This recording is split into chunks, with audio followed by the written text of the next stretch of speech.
നമസ്കാരം, എല്ലാവർക്കും കൊച്ചി ഡെയിലീസിലേക്ക് സ്വാഗതം. കൂടുതൽ വാർത്തകൾക്കെല്ലാം ചാനൽ ഫോളോ ചെയ്യുക. ജൂലൈ മാസം 9-ാം തീയതി ഇന്ന് നടന്ന ദേശീയ പണിമുടക്ക്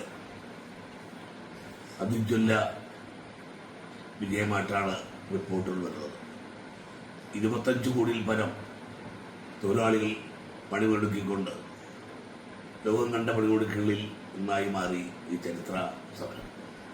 നരേന്ദ്രമോദിയുടെ തൊഴിലാളി വിരുദ്ധ തെറ്റായ സാമ്പത്തിക നയങ്ങൾക്കെതിരെ, കോർപ്പറേറ്റുകൾക്കെതിരെ ഇന്ത്യൻ തൊഴിലാളി വർഗം നടത്തിയിട്ടുള്ള ഐതിഹാസികമായ സമരം വൻ വിജയമായിട്ടാണ് റിപ്പോർട്ടുകൾ വരുന്നത്. അംബാനിക്കും അദാനിയെ പോലെയുള്ള കോർപ്പറേറ്റുകൾക്ക് വേണ്ടി മാത്രം ഭരണം നടത്തുന്ന ഈ ഭീകരഭരണം എത്രയും പെട്ടെന്ന് അവസാനിപ്പിക്കാൻ ആവശ്യമായ അതിജ്വലമായ ഒരു സമരമാണ് ഇന്ത്യ ആഗ്രഹിക്കുന്നത്. അതിൻ്റെ സൂചനയാണ് ഇന്നത്തെ ഈ സമരം.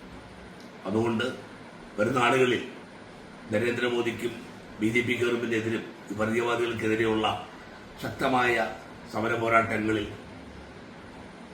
മുന്നിൽ നിൽക്കേണ്ടത് ഈ രാജ്യത്തെ തൊഴിലാളികളും കർഷകരും, കർഷക തൊഴിലാളികളും, ഫാക്ടറി തൊഴിലാളികളും, അതുപോലെ ഗവൺമെൻറ് ജീവനക്കാരും മറ്റും സംഘടിച്ചുകൊണ്ടാണ് ഈ പണിമുടക്ക് ഇത്രയും അതിജ്വല്യമായിട്ടുള്ളത്. വരും നാളുകളിലും അത്തരം സമര പോരാട്ടങ്ങൾ ഈ രാജ്യത്തെ കട്ടുപിടിക്കുന്ന നരേന്ദ്രമോദിക്കും ഭാരതത്തിൻ്റെ സ്വത്ത് കംപ്ലീറ്റ് അംബാനിക്കും അദാനിക്കും തീർന്നു കൊടുക്കുന്ന ഈ ഭരണകൂടത്തിനെതിരെയുള്ള ശക്തമായ സമര പോരാട്ടം വരും നാളുകളിലും ശക്തമായി തുടരട്ടെ എന്നും അതിന് എല്ലാവിധ പിന്തുണയും സഹകരണവും ഈ രാജ്യത്തെ തൊഴിലാളികളിൽ നിന്നുണ്ടാവണമെന്ന് മാത്രം പറഞ്ഞുകൊണ്ട് ഞാൻ നിർത്തുന്നു. നിങ്ങൾക്ക് എൻ്റെ നമസ്കാരം.